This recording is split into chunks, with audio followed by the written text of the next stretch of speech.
Hi, and welcome to another Tom Trimbath video, One Company, One Story. This edition is going to be about SolarWindow Technologies, which is really pretty simple story. Uh, solar energy. Oh, and before I got to do the legalese. I am not an investment professional. This is not financial advice. I'm really just doing this because I like telling the stories, and I find that most videos are about stocks, and I'm really fascinated by the stories that are behind the stocks. So it doesn't have to be a fancy story, but this one in particular is another one that's an intriguing story. So let's get to it. Well, it's really a simple idea. Solar windows is, well, solar energy is pretty phenomenal, and it has become such a part of the mainstream now that it's become innocuous. But it's also very obvious. In other words, it's usually a case of looking at uh, a panel out in a field or on a rooftop or on the side of a building. It's an opaque thing, and which is fine, which has been working. But as this cover is demonstrating, you look at modern architecture, and modern architecture has got a lot more windows than it does, well, stone or steel or whatever. And gray, greenhouses are a phenomenal example of this. So rather than taking up acreage with opaque panels and blocking out the sun for some things, make it clear. Now, that also works in terms of making it clear, but also Solar Window Tech has gone to the extent of also making it flexible. That's because they're not really making the window, they're making the coating for the window, as I understand it. And that means curved surfaces like on cars, curved surfaces like on uh, fancier architecture and things like that. But that also means taking advantage of those large expanses of glass we've got that really just cover, well, we want the light in, and why not take some of the energy at the same time? So while they keep showing how flexible things are, I don't think we need that much flexibility, but hey, if you can get it, you can get it. So that's a simple idea. Solar energy, but not limited to opaque panels and not limited to uh, installations that have other infrastructure associated with them. So that's why I think it's a phenomenal possibility. However, and there's always a however. So these are some of the panels they're talking about, and of course, it's whatever you want to, you know, use it with. They're talking about flexible glass or applied to flexible glass. But okay, come on back here. But this is one of the demos, which is also a good reminder that yes, they can generate power off of all these, but you also have to pull the power off the coating. That's one of the things that I wonder how much of a difficulty that is. I've just recently owned this company, so I don't know uh, an incredible amount about it.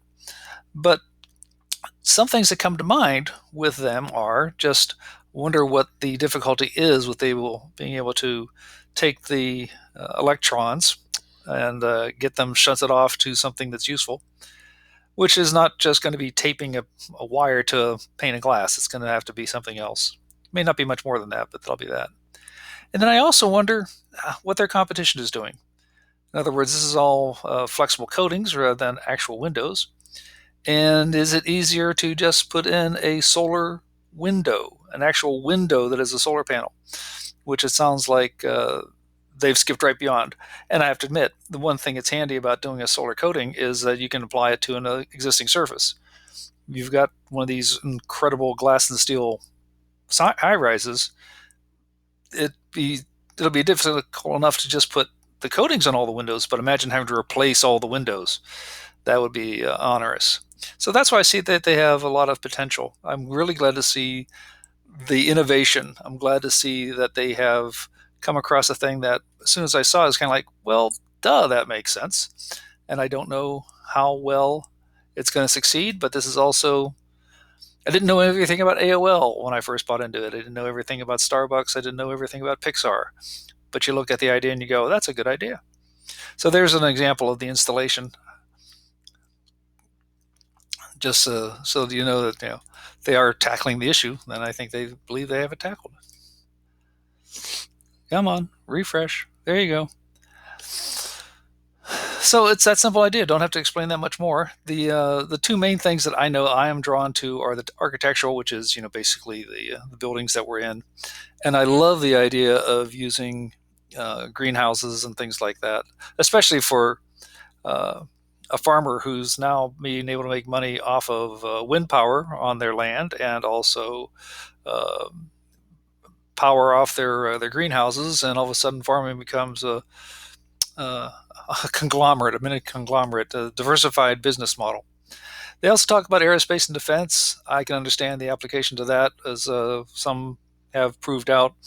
A solar panel is more robust than a diesel generator, because if a solar panel gets a hole in it, it's still generating power from the stuff around it, as compared to a diesel that might get a hose clipped and all of a sudden it's not worth anything. But I wouldn't see this as a major revenue market that I would be interested in. Whether it's major or not, I'm interested in the commercial aspects, the commercial and civil aspects, rather than the military aspects. One concern I will pass along, not a concern, one thing to keep in mind, which was back in January 2022, Mr. Yi, and a company last month acquired nearly 72% of the shares on a fully diluted basis. So what that says to me is, well, they have confidence in it, but that also means that the stock may not trade the same way that a lot of others do, where the majority of the ownership is institutional or retail. I don't know how that's going to play out. It may not make any effect at all, but it's something to be aware of, because if you own a stock, if you own a part of a company and you own it by having stock, then it also matters who else owns that company. The way that's actually been playing out, and like I said, I bought this recently. I never saw that that spike. This is the chart going back through before 2005, which you can see that, well, somebody thought it was really phenomenal at one point, and then it came back down again. I don't know what this story is. I'm sure somebody will be able to tell me. But that also tells me that there's that kind of a potential as well. Uh, it may just not be realized at this point for whatever reason. However, that's also something to keep in mind. It hasn't been going very far, and it seems like it has such potential that it should have already done something. This is why, while I do have stock in it, I don't have much. But this is one of the ways to really get me to research something, is to buy a little and hang on to it. So this is a really short one, because it's an ingenious idea. When you think about it, I can talk about it, but just the idea of we had this paradigm that everything had to be fossil fuels. Then we had this paradigm that everything had to be power plants. Then we had this paradigm that we finally started cracking through, which was, hey, what about wind and solar? And they're breaking the paradigm, where why does it have to be opaque? And as soon as it's no longer opaque, even if the efficiency isn't as great, and for all I know, it may be, but all of a sudden now you have a far greater opportunity for other applications, and solar power can now blend into our living landscape, which I just think is fascinating.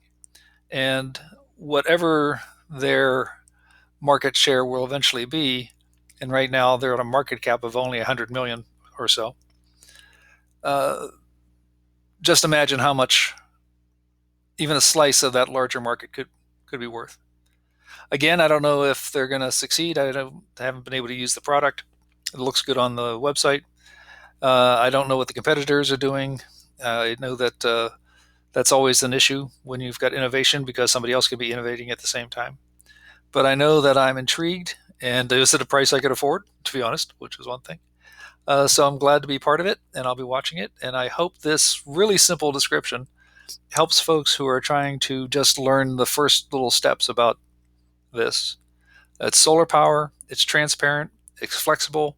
To me, it looks like it would be easier to retrofit in existing buildings, and probably opens up other markets that we haven't even considered. So with that, this is SolarWindow, One Company, One Story by Tom Trimbath, a YouTube video about a company behind a stock. I've been investing in companies and their stocks in the late 70s, but I'm not a certified investment planner or professional. My style and history of investing is described in my book, Dream, Invest, Live, a book I wrote by request, which came out as the Great Recession, or as I call it, the Second Great Depression, began. Bad timing. Uh, but I've also got, well, you've already probably found the blog that is associated with this, trimbathcreative.net. It also goes with that book. Again, I am not an investment professional. This is not financial advice. It's really, I'm as a writer, and I'm fascinated by the story behind this stock and behind this company in particular. And I congratulate the folks who've managed to succeed as well as the company has. And with that, I'll close with another. There are pictures there, and I hope this has been helpful.